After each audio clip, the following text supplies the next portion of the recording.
मित्रांनो, आपण आता आहे धुळ्यामध्ये नैसर्गिक शेती मिशन मध्ये आणि इथं पाहणार आहोत आता बीजामृत कसं बनवायचं याची माहिती आपण सविस्तर पाहणार आहोत. मित्रांनो, सर आपल्याला बीजामृत कसं बनवायचं याची माहिती देणार आहेत. बीजामृत हे देशी गाईच्या शेण, गोमूत्र, चुना, मातीपासून बनवलेलं एक सेंद्रिय बीज प्रक्रिया आहे. स्टार्ट करायचं.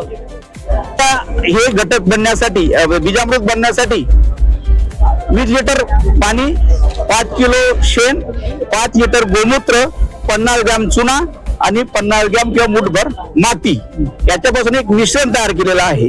ते 16 तास भिजू द्यायचं, त्याचा अर्क पूर्ण होतो द्यायचा आहे आणि ते आपल्याला बीजामृत तयार झालं तर ते बीज प्रक्रियेसाठी उपलब्ध एक रसायन झालेलं आहे. आपलं प्रक्रिया करण्यासाठी बियाणाला बियाणा लावून दाखवा की जमिनीपासून जे रोग तयार होतात, बियाणापासून जे बुरशी येते, मग रोग येतो आपल्या बियाणा, तो येणार नाही. बुरशी याच्यात गोमूत्र, शेण याच्यामध्ये जीवाणू विरोधक घटक आहेत, घटक आहेत. त्याच्यामुळे ते आणि दुसरी वाढ जोमदार होते.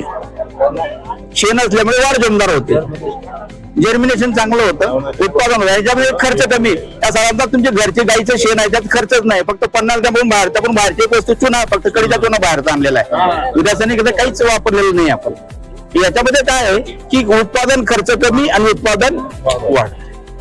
बियाण्याला किती घ्यायची सर? हे आता बघा, हे जे मी तुम्हाला 20 लिटर प्रमाण सांगितलंय, साधारणतः 100 किलोला प्रमाण आहे. पण आता तुम्ही जसं बियाणं वापरणार, पुरेसे वेळ झालं पाहिजे, पुरेसे वेळ लागले पाहिजे, तुमच्या पद्धतीने घेऊ शकता. असं त्याला ठराविक प्रमाण नाही, पुरेसे शब्द त्याला आहे.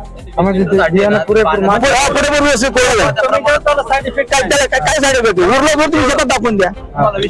सर आता हा कळीचा चुना घेतला आपण, हा म्हणजे असा उष्ण असतो नाही का? तर ऐक ना, 1 लिटर पाण्यामध्ये कडीचा चुना 50 ग्रॅम टाकायचा, तो 8 तास राहू द्यायचा. ही निवडी तयार होती. अच्छा. ही निवडी तयार झाली की तुमचं 20 लिटर पण शेणाचं जे पार्क आहे त्याच्यात टाकायचं आहे. गोमूत्र आणि 1 लिटर चुन्याची निवडी त्याच्यात टाकायचं आहे आणि माती पण त्याच्यात टाकायची.